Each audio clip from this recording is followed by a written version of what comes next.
Ayo, segera download Quran Tadabbur, tafsir dalam genggaman Anda.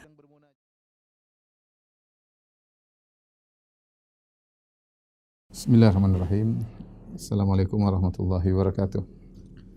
Alhamdulillahi ala ihsanih wa syukru lahu ala taufiqihi wa amtinani wa asyhadu an la ilaha illallah wahdahu la syarika lahu ta'ziman li sya'nih wa asyhadu anna Muhammadan abduhu wa rasuluhu da'ila ridwanih. Allahumma shalli alaihi wa ala alihi wa ashabihi wa ikhwani. Para ikhwan dan akhwat, para pemirsa yang dirahmati oleh Allah Subhanahu wa taala. Kita melanjutkan bahasan kita dari Syarah Al-Aqidah Al-Wasithiyah karya Syekhul Islam Ibn Taimiyah rahimahullahu taala, dan ini adalah bahasan kita terakhir tentang sifat-sifat Allah Subhanahu wa taala. Insyaallah pada pekan depan kita akan masuk pada pembahasan baru, yaitu tentang iman bil yaumil akhir ya. Ini adalah pembahasan terakhir dan ini berkaitan dengan kesimpulan dari apa yang pernah kita jelaskan pada kajian-kajian sebelumnya.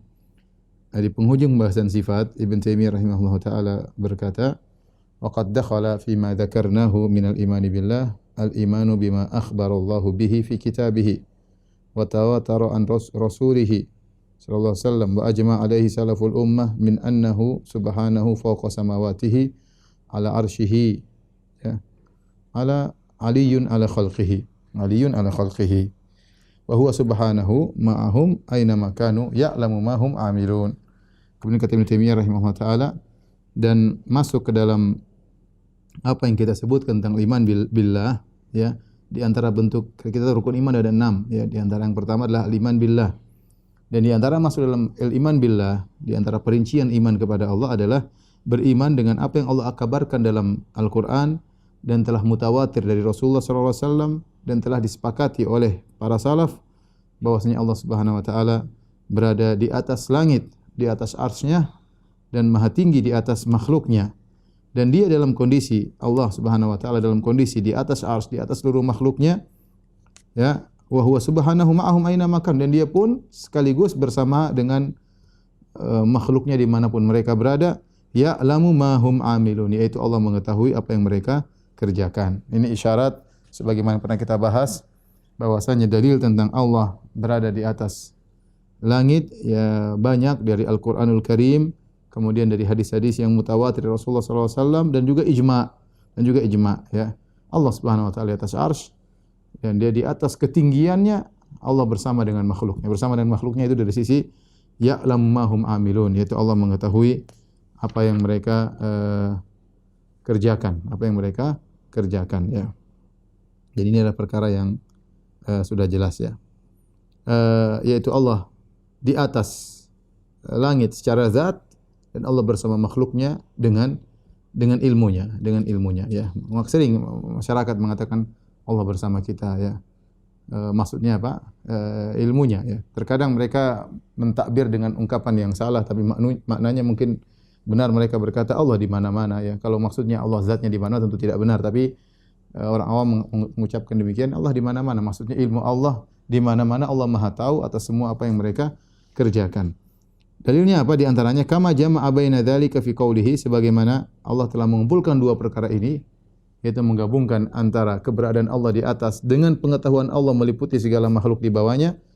Firman Allah Subhanahu wa taala, "Huwallazi khalaqas samawati wal arda fi sittati ayyamin tsumma istawa 'alal 'arsy." Di antaranya firman Allah, dialah Allah yang telah menciptakan langit dan bumi dalam waktu 6 hari. Tsumma istawa 'alal 'arsy, kemudian Allah beristiwa di atas arsy, yaitu secara zat Allah di atas arsy. Kemudian Allah sebutkan, ya'lamu ma yaliju fil ardi wa ma yakhruju minha. Namun Allah mengetahui apa yang masuk dalam bumi dan apa yang keluar dari bumi, tumbuhan dan yang lainnya.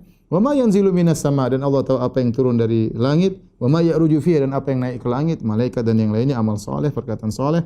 Wa huwa ma'akum aina ma kuntum, dan Allah bersama kalian dimanapun kalian berada. Wallahu bima ta'maluna basir, dan Allah Maha melihat apa yang kalian lakukan. Ya, ini dalil bahwasanya Allah secara zat di atas arsy, tetapi secara ilmu bersama makhluknya. Ya, wa huwa ma'akum aina ma kuntum, Allah bersama kalian di mana kalian berada, yaitu apa? Wallahu bima ta'maluna basir, Allah melihat apa yang kalian lakukan. Ya tadi, Allah mengetahui apa yang naik, apa yang turun, apa yang masuk ke bumi, apa yang keluar dari bumi, apa yang turun dari langit, apa yang naik ke langit, dan Allah bersama kalian, maksudnya adalah dengan ilmunya ya. Ini sudah kita jelaskan, namanya tentang al-ma'iyyah, ya, al-ma'iyyah al-mutlaq, ya, atau al-ma'iyyah al-'ammah. Kemudian Ibnu Taimiyah menjelaskan, "Walaysa makna qaulihi wa huwa ma'akum", bukan makna dari firman Allah wa huwa ma'akum, dan Allah bersama kalian, annahu mukhtalitun bil khalq, yaitu Allah bercampur secara zat dengan makhluk. Ya, ini tidak melazimkan demikian, ya. Sebagaimana pernyataan sebagian orang, maksudnya Allah di mana-mana secara zat. Ini pendapat Jahmiyah yang pernah dibantah oleh Imam Ahmad dalam kitabnya Ar-Rad 'alal Jahmiyah wa Zanadiqah. Ya, Imam Ahmad berdialog dengan mereka di mana mereka mengatakan Allah di mana-mana secara zat, ya. Karena berdalil dengan seperti ayat ini, wa huwa ma'akum. Maka Imam Ahmad menjelaskan bahwasanya ma'akum di sini adalah ilmunya, bukan zatnya. Oleh karenanya bukan makna wa huwa ma'akum, dia bersama kalian, annahu mukhtalitun bil khalq, bahwasanya Allah bercampur baur dengan makhluk, tidak. Ya. Fa inna hadza la tujibuhu lughah, karena ini tidak secara bahasa tidak melazimkan demikian. Kebersamaan tidak melazimkan harus bercampur, berdampingan, mengumpul, tidak harus demikian. Ya, sebagaimana pernah kita jelaskan. Nanti akan disinggung oleh Ibnu Taimiyah juga. Wa huwa khilafu ma ajma' alaihi salaful ummah, dan ini menyelisihi apa yang telah disepakati oleh para salaf. Wa khilafu ma fatarallahu alaihi al-khalq, dan ini juga menyelisihi fitrah. Enggak mungkin kita bilang Tuhan berdampingan bersama kita di mana-mana, ya, di samping kita, ya. Tuhan di mana-mana berarti Tuhan di toilet, kemudian dalam perut, di mana, ya enggak mungkin, ya. Dan itu menyelisih fitrah, secara akal sehat tidak bisa kita terima. Ya, jadi ini pendapatnya yang batil, pendapat Jahmiyah, bertentangan dengan bahasa tidak harus mengharuskan demikian, bertentangan dengan ijma' dan bertentangan dengan fitrah. Kemudian beliau berdalil dengan secara sesuatu yang bisa kita lihat, kata Ibnu Taimiyah, balil qamaru ayatun min ayatillah. Lihatlah rembulan, bahkan rembulan salah satu dari tanda-tanda kebesaran Allah. Min asghari makhluqatihi, termasuk dari makhluk yang kecil, makhluk Allah Subhanahu wa taala. Wa huwa mawdu'un fis sama', dan dia berada di langit, itu tinggi. Wa huwa ma'al musafir wa ghairil musafir aina makana. Dan rembulan senantiasa bersama orang yang bersafar dan orang yang tidak bersafar dimanapun dia berada. Ya, jadi maksudnya Ibnu Taimiyah ingin menjelaskan makhluk saja dalam ketinggiannya dan tidak bercampur bisa dikatakan bersama. Rembulan bersama kita. Bukan berarti rembulan nempel sama kita, kita gandeng rembulan, tidak. Rembulan bersama kita dan dia tetap di atas, dan dia cahayanya bersama kita, dan dia berjalan bersama kita, ya. Bersama kita. Kemana musafir jalan, rembulan mengikutinya, ya. Ya, itu menunjukkan bahwasanya kebersamaan tidak harus melazimkan penempelan atau bercampur baur, dan bisa jadi suatu bersama kita dan dia dalam kondisi jauh dan tinggi. Kalau rembulan saja bisa, bagaimana dengan Allahu Subhanahu wa taala? Kemudian Ibnu Taimiyah juga berkata, wa huwa subhanahu fawqa arsyihi raqibun ala khalqihi muhaiminun alaihim muttali'un alaihim, ya. Allah Subhanahu wa taala di atas arsy-Nya dan dia mengawasi, raqibun ala khalqihi, mengawasi makhluknya, muhaiminun alaihim, menghukum, yaitu menjalankan aturan hukumnya kepada mengatur makhluknya, muttali'un alaihim, dan Allah Maha mengetahui apa yang mereka kerjakan, ya. Ini juga, ya, menekankan yang sebelumnya, Allah di atas tetapi Allah mengawasi seluruh apa yang dilakukan, bahkan Allah mengatur seluruh yang di bawahnya. Seluruh makhluk diatur oleh Allah, tidak ada yang keluar dari aturan Allah Subhanahu wa taala, dan Allah melihat apa yang mereka kerjakan, ya. Jadi kebersamaan Allah tidak bertentangan dengan ketinggian Allah, tetapi harus kita kompromikan, maksudnya ketinggian secara zat, kebersamaan secara ilmu, secara ittila, secara melihat, secara mengawasi, ya, secara hukum. Allah bersama makhluknya, menghukum makhluknya. Kemudian kata Ibnu Taimiyah rahimahullahu taala, wa kullu hadzal kalam, ya,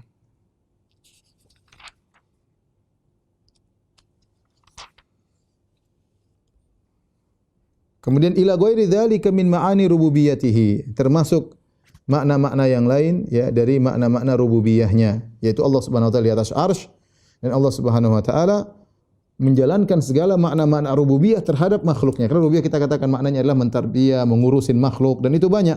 Ya, seperti menciptakan, mematikan, menghidupkan, beri rezeki. Sementara Allah di atas. Allah menjalankan seluruh makna rububiyahnya kepada makhluk, ya, mengatur mereka, ya, dan mendengarkan doa mereka, menjawab doa mereka, sementara Allah di atas arsy.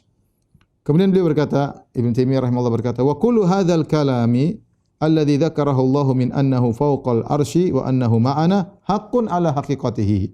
Dan seluruh perkataan yang tadi Allah sebutkan dalam Al-Quran, bahwasanya Allah di atas arsy dan dia juga bersama kita, semuanya hak, benar, ala haqiqati, dan hak.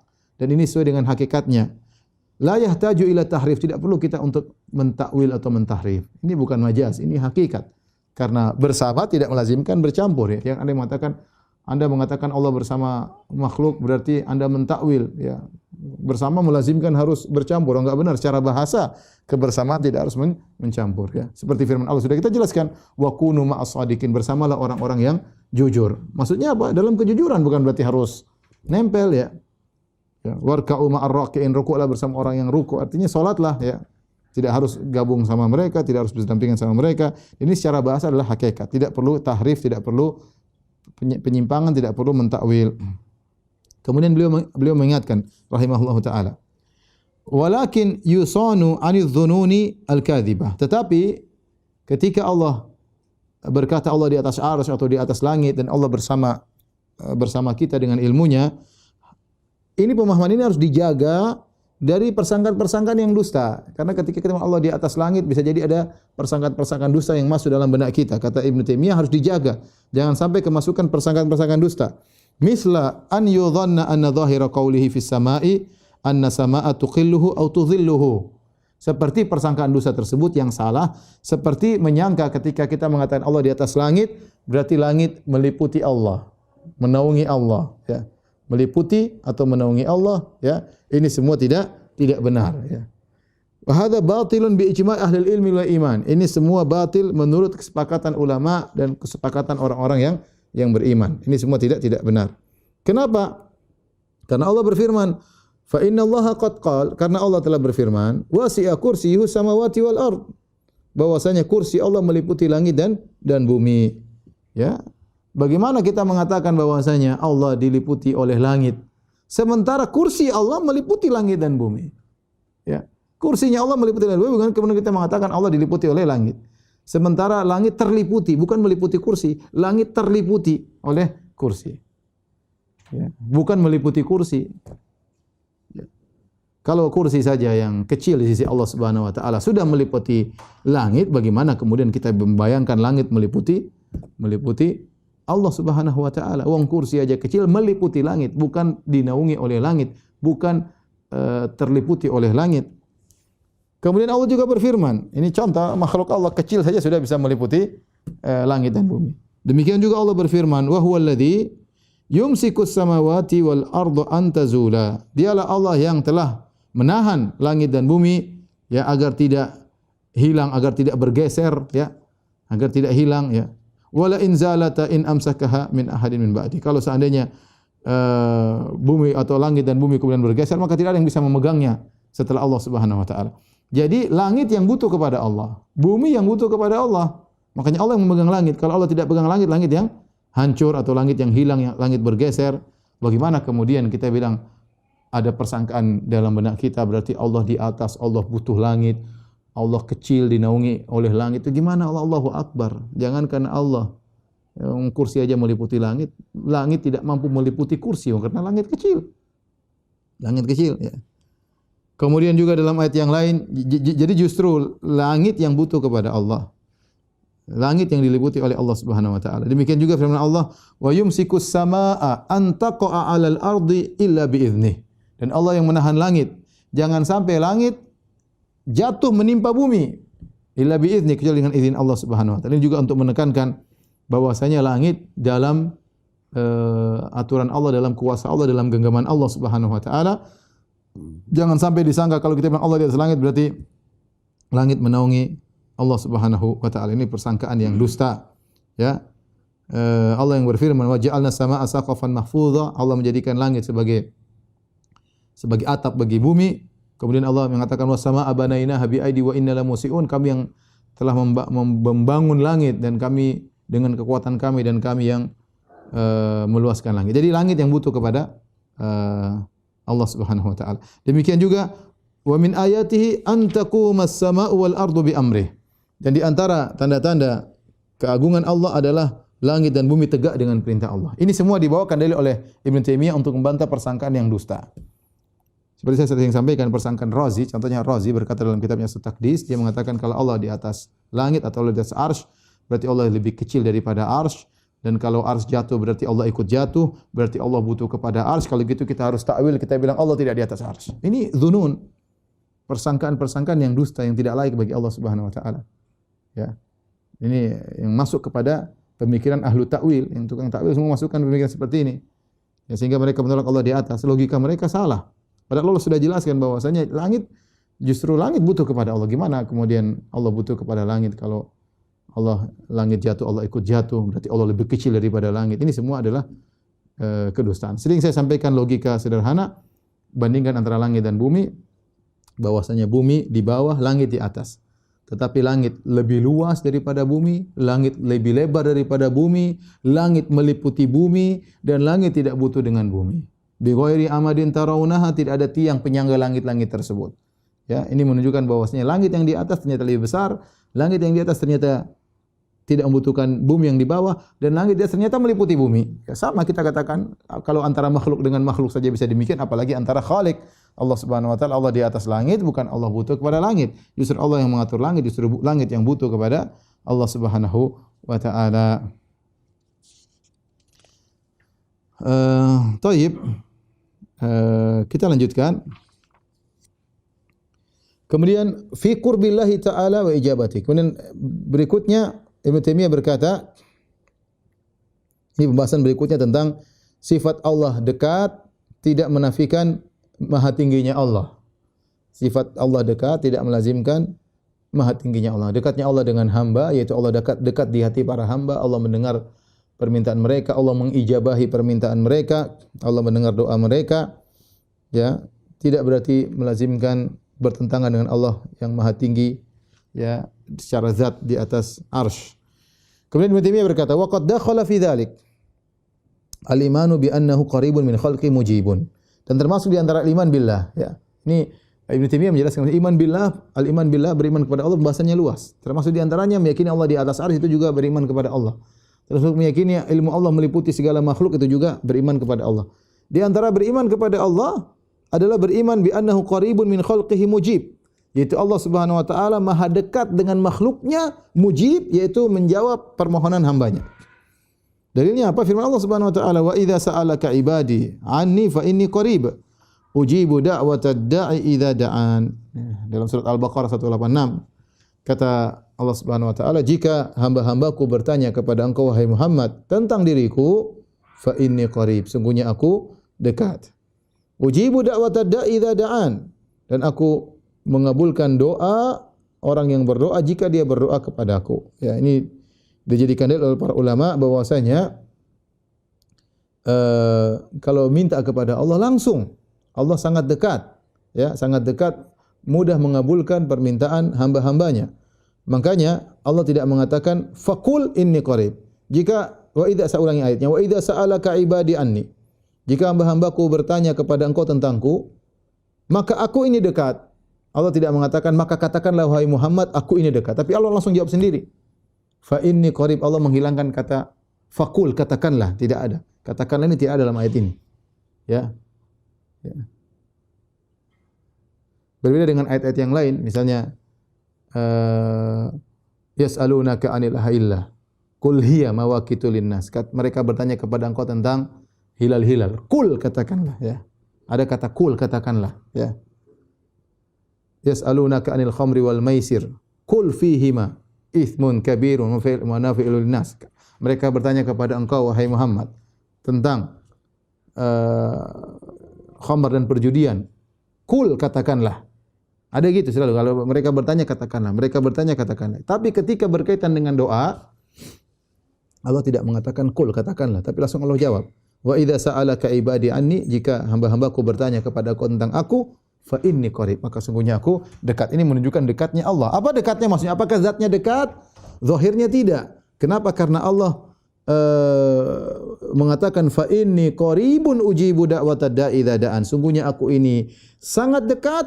Kedekatannya maksudnya apa? Ujibu da'watad da'i idza da'an, yaitu aku mengabulkan doa orang yang berdoa kepadaku. Ya, saking dekatnya Allah sehingga doanya mudah dikabulkan ya. Jadi kedekatan ini berkaitan dengan qurbatul ijabah, yaitu mudah untuk menjawab doa para hamba ya. Mudah menjawab doa para hamba. Ini seperti sabda Nabi sallallahu alaihi wasallam, aqrabu ma yakunul abdu min rabbih wa huwa sajid, yaitu kondisi orang paling dekat dengan Rabbnya ketika sedang sujud. Orang sedang sujud berarti sangat dekat kepada Allah Subhanahu wa taala. Hatinya sangat dekat kepada Allah Subhanahu wa taala. Bukan kedekatan jarak, tidak, tapi hati dia sangat dekat dengan Allah. Allah mudah mengabulkan doanya. Makanya kata Nabi sallallahu alaihi wasallam, fa'ajtahidu fid du'a. Ya. Faqimil astajaba lakum, kata Nabi sallallahu alaihi wasallam, paling dekat kedudukan seorang hamba kepada Allah ketika sedang sujud, maka perbanyaklah doa ya, karena mudah dikabulkan. Karena bisa jadi dua orang sama-sama sujud, yang satu dekat dengan Allah, yang satu tidak dekat. Kenapa? Satunya melamun perkara kemana-mana. Ya, sujud dalam kondisi tidur bisa jadi kalau imamnya lama. Yang satunya dalam kondisi mengagungkan Allah, maka di situ Allah dekat. Ya, gitu Allah dekat.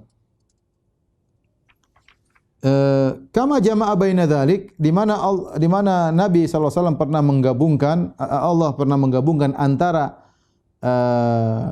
Allah Maha Tinggi dengan kedekatan ya. Allah juga dekat. Di antaranya seperti tadi firman Allah, wa idza sa'alaka ibadi anni fa inni qarib ujibu da'watad da'i idza da'an, ya. Jika hambaku bertanya kepadaku tentangku, katakanlah aku dekat, atau tidak ada katakanlah, jika hambaku bertanya kepada engkau tentangku, sesungguhnya aku ini dekat. Aku mengabulkan doa orang yang berdoa kepadaku. Digabung dengan firman Allah juga, digabungkan dengan sabda Nabi sallallahu alaihi wasallam, innal ladzi tad'unahu aqrabu ila ahadikum min unuqi rahilatihi. Ya. Sungguhnya yang kalian seru, yaitu kalian berdoa, lebih dekat kepada salah seorang dari kalian daripada kedekatan dia dengan leher ontanya. Ya, kita tahu seorang kalau lagi onta, leher onta dengan dia dekat, ya, dekat. Tapi kata Nabi sallallahu alaihi wasallam, Allah lebih dekat daripada itu. Tapi ini bukan kedekatan masafah jarak, tetapi kedekatan di hati, ya. Ya, sebagaimana tadi kita jelaskan. Maksudnya berkaitan dengan kedekatan mudah untuk mengabulkan. Kedekatan untuk mudah mengabulkan, ya. Seperti fa inni qaribun ujibu da'watad da'i. Aku sangat dekat mengabulkan permintaan salah seorang dari kalian. Seperti kata Nabi sallallahu alaihi wasallam bahwasanya surga atau neraka lebih dekat kepada kalian daripada min ahadikum ila syiraqi na'lihi, daripada kedekatan kalian dengan tali sendalnya. Ya, tentunya surga dan neraka jauh, tapi maksudnya apa? Sebab untuk masuk surga, sebab masuk neraka sangat apa? Sangat dekat. Dan ini cara metode Nabi sallallahu alaihi wasallam dalam mendekatkan makna. Terkadang suatu yang maknawi dijelaskan dengan suatu yang konkret supaya untuk mudah memahami, ya. Dan ini tidak mengapa dalam secara bahasa Arab. Baik, kita lanjutkan bahasan berikutnya, masih tentang sifat-sifat Allah berkaitan dengan Al-Qur'an kalamullah. Al-Qur'an kalamullah. Ini Ibnu Taimiyah ingin menjelaskan apa yang kita bahas ini semua penting karena dia termasuk rukun iman yang pertama, imanu billah. Ya, termasuk iman billah berbicara tentang Allah Maha Tinggi. Di antara al-iman billah beriman tentang Al-Qur'an kalamullah, ya. Kemudian beliau berkata, wa minal imani billahi wa kutubihi. Termasuk beriman kepada Allah dan kitab-kitabnya. Ini Al-Quran adalah kalamullah, gabung di antara keduanya. Kaitannya dengan iman billah dan kaitannya dengan kitab-kitab Allah. Wa minal imani billahi wa kutubihi, di antara iman kepada Allah dan kitab-kitabnya, al-imanu bi annal Qur'ana kalamullah. Itu beriman bahwasanya Al-Quran adalah firman Allah. Munazzalun, diturunkan oleh Allah Subhanahu wa taala, dari Allah, ghairu makhluqin, bukan makhluk, minhu bada'a. Dari Allah lah Allah yang berbicara dengan Al-Quran. Wa ilaihi ya'ud, dan akan kembali kepada Allah Subhanahu wa taala. Ini ringkasan Ibnu Taimiyah rahimahullah taala untuk menjelaskan akidah Ahlussunnah dan untuk membantah pemikiran-pemikiran yang menyimpang, dan ini sudah pernah kita bahas pada pertemuan-pertemuan yang lalu, ya, secara detail tentang Al-Quran kalamullah. Tapi kita singgung sedikit di sini. Di sini Ibnu Taimiyah rahimahullah taala berkata, minal imani billahi wa kutubihi, ya, di antara beriman kepada Allah dan Rasulnya,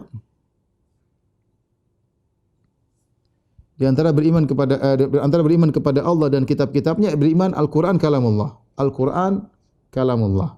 Secara hakikat turun dari Allah, bukan makhluk. Allah dari Allah yang berbicara dan akan kembali kepada Allah Subhanahu wa taala. Kemudian beliau berkata lagi, wa inna Allaha takallama bi haqiqatan. Ya. Di antara dalil bahwasanya Al-Qur'an turun dari Allah, banyak ayatnya. Allah berfirman di antaranya, wa innahu latanzilu rabbil alamin. Sungguhnya Al-Qur'an itu turun dari Rabbul Alamin. Nazala bihi Ruhul Amin. Yang malaikat Jibril yang bawa turun, tapi turun dari Allah Subhanahu wa taala. Demikian dalam ayat yang lain, qul nazzalahu Ruhul Qudus min rabbik. Al-Qur'an itu diturunkan oleh Ruhul Qudus, malaikat Jibril dari Allah Subhanahu wa taala. Tanzilul kitabi minallahil azizil hakim. Al-Qur'an itu turun dari Allah yang Maha perkasa lagi Maha bijak. Wa ilahi ya'ud, dan Al-Qur'an akan kembali nanti pada hari kiamat. Al-Qur'an akan diangkat dari dada-dada manusia, dikembalikan kepada Allah Subhanahu wa taala. Kemudian Ibnu Taimiyah berkata, wa anna Allah takallama bi haqiqatan. Al-Qur'an itu Allah bicara langsung secara hakikat. Secara hakikat, ya. Bukan majaz sebagaimana perkataan ahlul bidah, baik dari kalangan Jahmiyah maupun dari kalangan Mu'tazilah, ya, maupun dari kalangan Kullabiyah, maupun dari kalangan Asy'ariyah dan Maturidiyah, ya. Beliau berkata, wa anna hadzal Qur'an alladzi unzila ala Muhammad huwa kalamullahi haqiqatan. Sungguhnya Al-Qur'an yang diturunkan kepada Muhammad itulah firman Allah secara hakikat. La kalama ghairihi, bukan perkataan yang lain, ya. Bukan perkataan yang lain. Seperti ada yang mengatakan Al-Qur'an adalah ibarat atau hakikat. Makanya Ibnu Taimiyah kemudian mengatakan la yajuzu itlaqul qawli bi annahu hikayatun an kalamillahi au ibarah. Tidak boleh seorang mengatakan Al-Qur'an itu hanyalah hikayat atau ibarat. Apa bedanya hikayat dan ibarat? Hikayat maksudnya menghikayatkan, tapi bukan aslinya, ya, menghikayatkan. Atau ibarat tapi bukan aslinya. Ini sudah kita sampaikan. Ini pendapat Kullabiyah dan juga pendapat Asy'ariyah dan Maturidiyah. Asy'ariyah karena mereka mengatakan Allah berbicara tanpa huruf, Allah berbicara tanpa lafal, Allah berbicara tanpa suara. Terus Al-Qur'an ini apa? Kata mereka Al-Qur'an itu hanyalah ibarat. Jadi ibaratnya dari Muhammad atau dari Jibril dibikin ibarat. Allah tidak pernah berbicara Allah bukan itu. Nama Allah namanya kalamun nafsi. Ini sudah pernah kita jelas secara detail dan ini tidak benar. Sehingga mereka mengatakan Al-Qur'an itu yang ada depan kita ini bukan firman Allah secara hakikat, tapi dia adalah ibarat, ya. Karena Allah bicara tanpa suara, tanpa huruf, tanpa bahasa. Terus gimana kok bisa jadi Al-Qur'an? Nah, ibaratnya itu terkadang dari Jibril atau dari Muhammad, ya. Dan ini semua adalah kedustaan.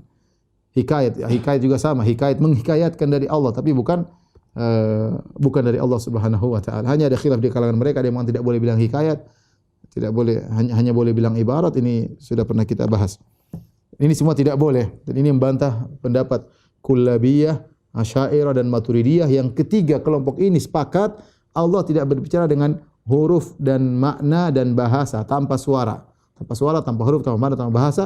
Terus kalamun nafsi, kalam Allah itu suatu zat yang qadim yang tidak pernah berubah. Nah, bagaimana agar kita paham? Maka Muhammad atau Jibril dibuat paham oleh Allah kemudian diibaratkan. Jadi Al-Qur'an depan kita ini bukan firman Allah, bukan, tapi ibarat dari firman Allah. Ini adalah falsafah yang tidak benar, dan ini mengatakan seakan-akan Allah tidak berbicara. Ini kebatilan. Kemudian Taimiyah berkata, bal idza qara'ahu nas, jika dibaca oleh manusia, au katabuhu fil masahif, atau ditulis Al-Qur'an tersebut di mushaf, lam yakhruj bidzalika an yakuna kalam Allah taala haqiqatan. Ya, kalau ternyata dibaca, misalnya saya baca alif lam mim dzalikal kitabu la raiba fi, tetap saja yang saya baca ini firman Allah. Meskipun saya baca dengan suara saya, meskipun saya baca dengan lisan saya, yang saya baca ini adalah firman Allah. Tidak dikatakan firmannya Firanda, tidak, tetap firman Allah.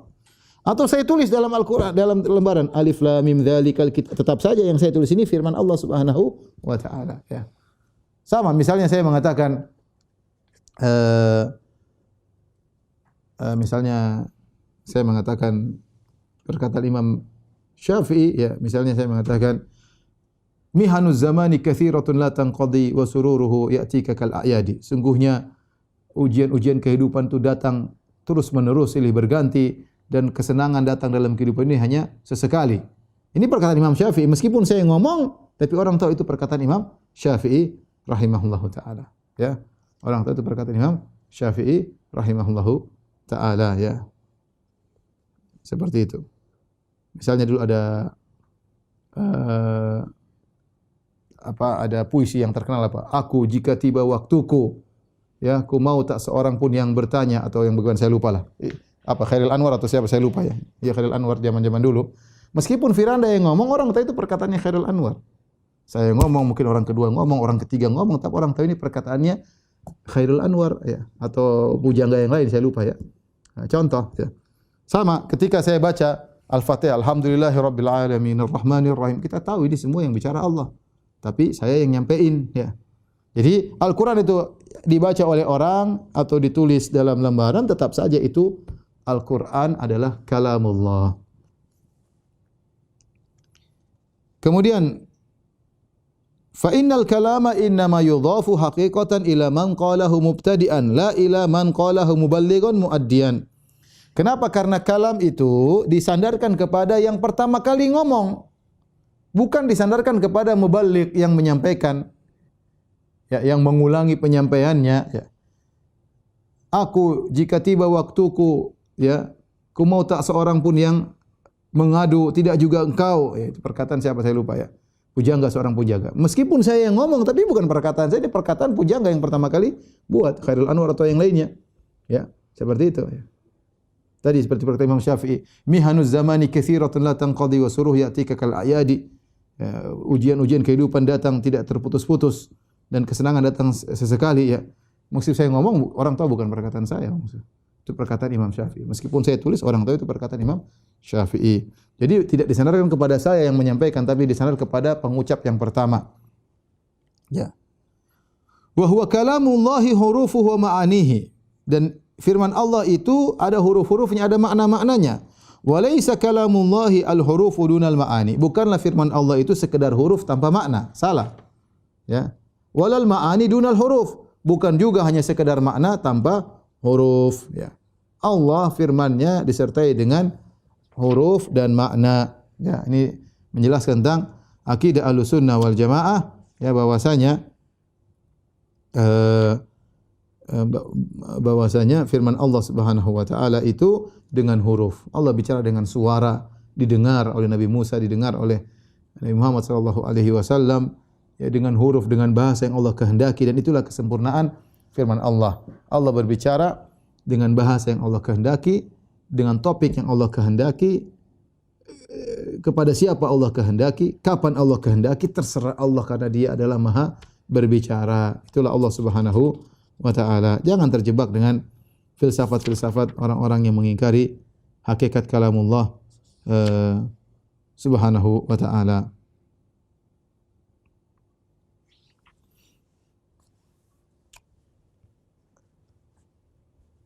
Taib. Kita lanjutkan. Berikutnya fil iman bi ru'yatil mu'minin rabbahum yaumal qiyamah wa madhi'a ar-ru'yah. Ini pembahasan tentang masalah iman, tentang melihat kaum mukminin akan melihat Rabb mereka pada hari kiamat, dan di manakah mereka akan melihat Allah Subhanahu wa taala. Ini juga sudah pernah kita singgung ya. Ini juga sudah pernah kita singgung. Ini hanya sekedar menekankan apa yang telah pernah kita singgung ya. Saya lupa ada satu pembahasan di mana Al-Imam Ahmad mengingkari orang yang mengatakan lafzi bil Qur'ani makhluk atau ghairu makhluk. Imam Ahmad mengingkari orang yang mengatakan lafalku dengan Al-Qur'an adalah makhluk atau bukan makhluk. Dua-duanya tidak boleh. Ya. Kita mengatakan Al-Qur'an makhluk, selesai. Jangan kita bilang lafzi bil Qur'ani makhluk. Saya melafalkan Al-Qur'an ini makhluk atau bukan makhluk. Dua-duanya tidak boleh diucapkan. Kenapa? Karena lafal seperti itu, lafzi bil Qur'an makhluk, bisa dipahami salah, dan lafzi bil Qur'ani ghairu makhluk juga bisa dipahami salah ya. Coba ya, saya tulis ya. Ini yang fitnah yang menimpa Imam Bukhari, tapi kita tidak ingin bahas panjang lebar. Jadi lafzi bil Qur'an makhluk. Kemudian lafzi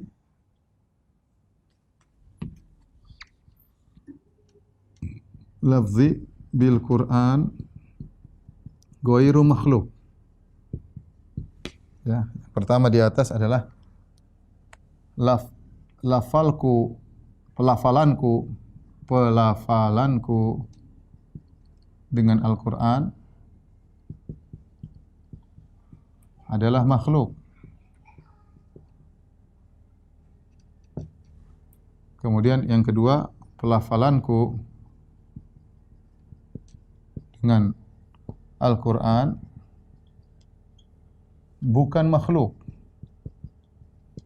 Sebenarnya ini tidak muncul kecuali akibat pertanyaan ahlul bidah. Ya, ahlul bidah, Anda mengatakan Al-Quran itu makhluk. Taib, kalau seorang baca Al-Quran, kan lafalnya makhluk atau bukan? Kata Anda, kalau Al-Quran bukan makhluk. Bukan makhluk. Ya. Taib, kalau kita lagi baca Alif Lam Mim, kan suara saya, suaranya Firanda. Terus bagaimana? Akhirnya ada yang jawab, lafzi bil Qur'ani makhluk. Oh, lafalku makhluk, tapi yang dibaca bukan. Ada yang mengatakan lafzi bil Qur'an ghairu makhluk. Yang saya lafalkan bukan makhluk. Ya. Dua-duanya dibenci oleh Imam Ahmad. Kenapa? Karena dua-duanya bisa disalahpahami. Ya. Pelafalanku dengan Al-Quran adalah makhluk. Ya. Benar.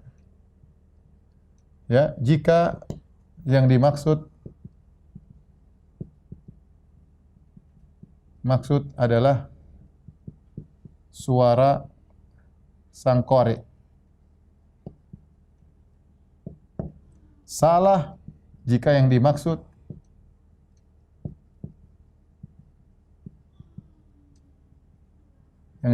adalah yang dibaca. Ya. Jadi kalau kita bilang lafzi bil Quran makhluk, ada dua kemungkinan. Lafzi ini maksudnya apa? Lafzi ini maksudnya apa? Ini ada dua kemungkinan. Pelafalanku ini maksudnya apa?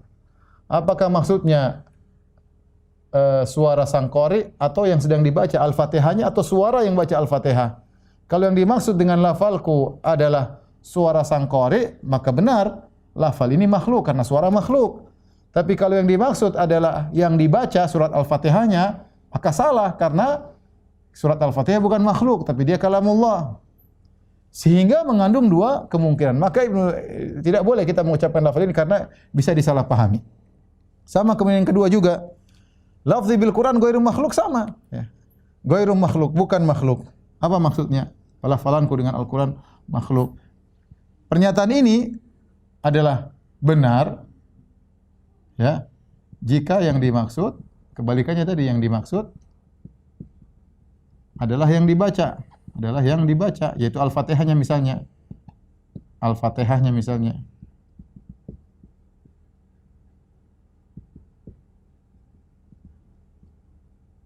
Kemudian salah pernyataan ini jika yang dimaksud bahwasanya bukan makhluk, jika yang dimaksud adalah suara pembacanya, suara sang qari. Karena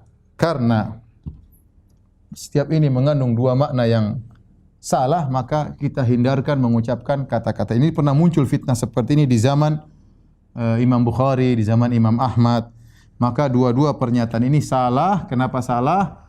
Karena apa nama bahasa Indonesianya, Pak? Ambigu atau tidak jelas maksudnya. Karena tidak jelas maksudnya. Kecuali dalam maqam tafsir, kata para ulama, kecuali kalau sedang menjelaskan, kita ngajar seperti saya ngajar, ya saya bisa jelaskan kalau maksudnya begini salah, kalau maksudnya benar. Tapi kalau kita ucapkan di orang awam, maka tidak usah dijauhi. Ya.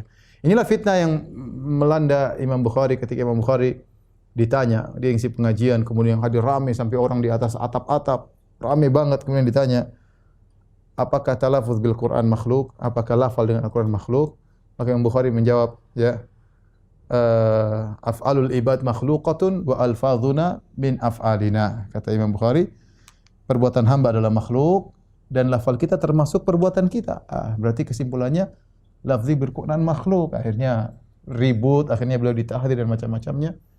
Sampai akhirnya beliau meninggalkan kota Naisabur. Tapi intinya Imam Bukhari kemudian bantah dengan menulis buku judulnya Af'alul Ibad, Khalqu Af'alil Ibad. Ini sekedar pembahasan sedikit aja sebagai tambahan pengetahuan. Yang jelas bahwasanya Al-Qur'an adalah makhluk, Al-Qur'an adalah ghairu makhluk, ya, Al-Qur'an ghairu makhluk, dan Allah berbicara dengan suara, dengan huruf, dengan bahasa yang Allah kehendaki. Sebagaimana kita katakan dalam masalah ulullah, ya, tidak boleh ada dzunun kadzibah, persangkaan yang buruk, berarti Allah di atas langit, berarti Allah butuh kepada langit. Demikian juga ketika kita berbicara tentang Al-Quran itu makhluk, jangan kemudian kita berfikir berarti melazimkan ada pita suara, ada lidahnya, ada usah, ini enggak boleh. Kita enggak boleh berpikir seperti itu. Ya, tidak ada kelaziman seperti itu. Allah Subhanahu wa taala membuat batu bisa bicara. Allah bisa buat makanan bertasbih. Allah bisa membuat kulit-kulit pada hari kiamat. Wa qalu lijulul lima syahidtum alaina qalu antaqana Allahu alladzi antaqa kulla syai'. Kulit-kulit berbicara, dia mengatakan Allah membuat aku berbicara sebagaimana yang bisa berbicara, tanpa ada lisan, tanpa ada yang lain, ya. Ya, kemudian berarti dan macam-macam. Ini dzunun kadzibah. Ini persangkaan seperti ini, dusta ini, persangkaan ini dibangun di atas menyamakan Allah dengan makhluk. Kita bilang Allah berbicara dengan suara, dengan huruf, dengan topik yang Allah kehendaki, terserah Allah bagaimana caranya, dan kita tidak tahu kaifiyah, kita enggak tahu. Baik, pembahasan yang terakhir pada kesempatan kali ini tentang melihat Allah, sebagaimana pernah kita bahas. Kemudian Al-Imam Ibnu Taimiyah rahimahullah berkata, fasal wa qad dakhala aidan fi ma dzakarnahu min al-imani bihi wa bi kutubihi wa bi malaikatihi wa bi rusulihi al-imanu bi annal mu'minina yarawnahu yaumal qiyamah. Beliau berkata, dan juga masuk pada perkara-perkara yang sudah kita bahas, dari iman kepada Allah, iman kepada kitab-kitabnya, iman kepada malaikat-malaikatnya, iman kepada rasul-rasulnya, adalah beriman bahwasanya kaum mukminin akan melihat Allah pada hari kiamat. Jadi Ibnu Taimiyah menjelaskan, ya, bahwasanya iman kepada melihat Allah pada hari kiamat, ya, Ibnu Taimiyah ingin menjelaskan, beriman bahwa kaum mukminin melihat Allah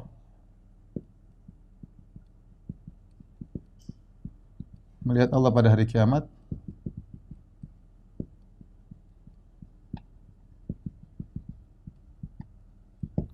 berkaitan dengan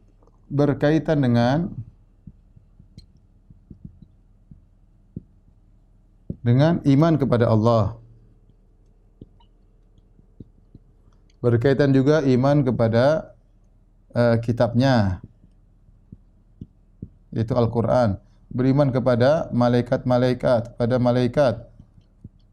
beriman kepada para rasul, ke rasulnya, ya, beriman kepada hari akhirat. Ya. Jadi kaitannya, kenapa? Karena melihat Allah berkaitan dengan Allah Subhanahu wa ta'ala, ya. Beriman dengan kitabnya karena kitabnya yang mengabarkan bahwasanya Al-Quran, bahwasanya Allah akan dilihat pada hari kiamat kelak. Beriman kepada malaikat karena meyakini malaikat yang turun kitab tersebut. Beriman kepada para rasul karena rasul juga dalam hadisnya mutawatir menjelaskan akan hal ini, bahwasanya Allah akan dilihat pada hari kiamat. Beriman dengan hari akhirat karena ini berkaitan dengan hari kiamat. Ini contoh, saya ulangi, satu poin tapi dia kaitannya dengan banyak iman. Kalau tadi sebelumnya berkaitan dengan 2 iman, rukun iman, ini berkaitan dengan 5 rukun iman. Saya ulangi, beriman kaum mukmin akan melihat Allah pada hari kiamat, berkaitan dengan iman kepada Allah karena ini topiknya adalah melihat Allah. Di antara beriman kepada Allah itu Allah bisa dilihat pada hari kiamat kelak. Berkaitan dengan kitabnya karena dalil-dalil dalam Al-Qur'an menunjukkan Allah bisa lihat pada hari kiamat. Berkaitan dengan malaikat, ya karena malaikat yang menurunkan Al-Quran dari Allah, ya, kita beriman akan hal tersebut. Beriman kepada Rasul, di antara Rasulullah SAW mengabarkan secara mutawatir bahwasanya Allah akan lihat pada hari kiamat. Beriman dengan hari akhirat karena ini terjadi pada hari kiamat. Ya, ini contoh, maksudnya satu topik berkaitan dengan 5 rukun iman. Kemudian beliau berkata, al-iman bi annal mu'minin yarawnahu yaumal qiyamati ayanan bi absarihim, yaitu beriman bahwasanya kaum mukmin akan melihat Allah pada hari kiamat ayanan bi absarihim, dengan mata mereka, langsung dengan mata mereka. Dan ini bantahan terhadap ahlul bidah seperti Asy'ariyah yang mengatakan Allah dilihat. Mereka sudah seperti jelaskan, mereka dua pendapat. Ada yang mengatakan melihat dengan hati, bukan dengan mata. Yang kedua melihat dengan mata tapi tanpa arah, dan ini juga aneh. Lihat mata ya pasti ada arah mata ya. Kata mereka Allah dilihat dengan hati, kalau itu sama dengan Mu'tazilah. Ini tidak benar karena dalam hadis ayanan. Innakum satarawna rabbakum ayanan, kalian melihat Rabb kalian dengan mata kalian. Kalau Nabi menyamakan dengan melihat rembulan, berarti melihat dengan mata. Nah, namanya melihat dengan mata. Ya, secara hukum asal melihat dengan mata. Kemudian mereka bilang iya dengan mata tapi tanpa arah. Lah gimana mata melihat tanpa arah? Namanya mata pasti mengarah, pasti ada yang dilihat arahnya. Mau ke depan, mau ke begini, mau ke, tapi tetap aja ada arahnya, arah mata, di depan mata. Ada muqabalah, berhadapan. Yang kita lihat pasti di hadapan kita. Mereka bilang enggak, Allah tidak boleh di sisi tertentu, Allah tidak. Sehingga mereka mengatakan tidak tahu caranya bagaimana. Yang penting Allah dilihat tapi tanpa arah. Ini suatu hal yang mukabarah, mughalatah, terlalu dipaksa-paksakan. Kama yarawna syamsa sahwan laisa dunaha sahab. Sebagaimana mereka melihat matahari dengan jelas tanpa ada awan yang menghalangi. Yaitu melihat Allah dengan mudah. Kemudian wa kama yarawna al-qamar lailatal badr. Dalam riwayat sebagaimana mereka melihat rembulan. La yudamuna fi ru'yatihi. Tanpa ada desak-desakan tatkala melihat Allah. Jadi yang disamakanlah cara melihat. Bukan Allah disamakan dengan rembulan. Karena dalam riwayat ada seperti matahari, dalam riwayat seperti rembulan. Kita tahu rembulan bukan matahari. Ya, berarti yang disamakan adalah cara melihat, yaitu cara melihatnya ke atas, ya, dengan mata melihat ke atas, sehingga tidak perlu dempet-dempetan, tidak perlu sesak-sesakan, karena semuanya melihat ke atas mudah, ya, dengan mata. Di mana mereka melihat? Maka Ibnu Taimiyah berkata, yarawnahu subhanahu wa hum fi arasatil qiyamah. Yaitu mereka melihat Allah Subhanahu wa taala fi arasatil qiyamah, itu di padang mahsyar. Ya. Arasat maksudnya tempat yang sangat luas.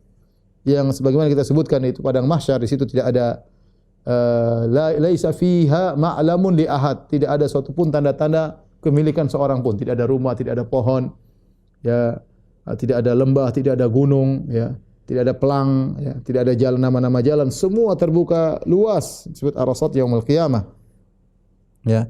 Maka kaum mukminin pada tempat tersebut melihat Allah Subhanahu wa taala sebelum mereka masuk surga, mereka melihat Allah Subhanahu wa taala, ya. Tsumma yarawnahu, kemudian kata Ibnu Taimiyah rahimahullah taala, tsumma yarawnahu ba'da dukhulil jannah. Ya. Tapi mereka melihat Allah pada kesempatan tersebut bukan melihat dengan kelezatan, ya. Bukan melihat sebagaimana mereka melihat di surga, ya. Entah bagaimana caranya, Allah alam bisawab, ya.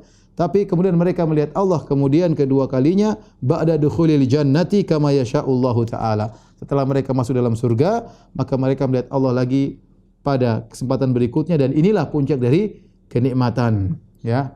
Yang di mana Nabi di antara doanya, as'aluka ladzatan nadhari ila wajhikal karim, ya, wasyauqa ila liqa'ik fi ghairi dharra'a mudhirratin wala fitnatin mudhillah. Saya ulangi, Nabi berdoa, wa as'aluka ladzatan nadhari ila wajhik, ya Allah, aku mohon kelezatan memandang wajahmu, wasyauqa ila liqa'ik, dan kerinduan untuk bertemu dengan engkau, fi ghairi dharra'a mudhirrah, bukan dalam kondisi mudarat. Sebagian orang mungkin dalam kondisi mudarat, sakit, ya Allah rindu bertemu dengan engkau karena sakit. Bukan, bahkan kerinduan tersebut muncul tatkala seorang sedang tidak dalam kondisi mudarat.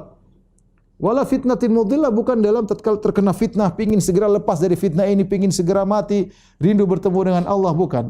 Ya, itu juga kita berusaha rindu kepada Allah dalam setiap kondisi, tapi bahkan bukan dalam kondisi sulit saja kita rindu kepada Allah, dalam kondisi lapang, dalam kondisi sehat, bukan dalam kondisi mudarat, tetap rindu untuk melihat wajah Allah, rindu untuk bertemu dengan Allah Subhanahu wa taala. Kenapa? Karena itu puncak dari kelezatan. Kata Ibnu Qayyim rahimahullahu taala, jika seorang sudah melihat puncak kelezatan, yaitu melihat wajah Allah Subhanahu wa taala, akan melupakan dia daripada nikmat-nikmat yang lain. Oleh karenanya disebut dengan ziyadah, tambahan. Kata Allah Subhanahu wa taala, lil ladzina ahsanul husna wa ziyadah. Bagi orang-orang berbuat kebajikan di dunia, maka mereka akan mendapatkan al-husna, yaitu surga. Wa ziyadah, yaitu tambahan, itu melihat wajah Allah Subhanahu wa taala. Dan Ibnu Rajab Al-Hambali ketika mensyarah hadis Jibril tentang ihsan, anta'budallaha ka'annaka tarahu fa illam takun tarahu fa innahu yarak. Ihsan itu engkau beribadah seakan-akan engkau melihat Allah, yaitu seorang di dunia melatih diri dalam kondisi apapun seakan-akan dia melihat Allah, atau dia yakin Allah melihatnya. Balasannya adalah dia akan melihat Allah pada hari kiamat kelak. Ya, di dunia dia melatih seakan-akan dia melihat Allah, melihat keagungan Allah, balasannya nanti di akhirat dia akan melihat Allah dengan secara sungguh-sungguh. Wallahu ta'ala bisawab. Baik, demikian saja kajian kita. Insyaallah kita lanjutkan pada pertemuan pekan depan tentang al-iman bil yaumil akhir. Wabillahi taufiq wal hidayah. Assalamualaikum warahmatullahi wabarakatuh.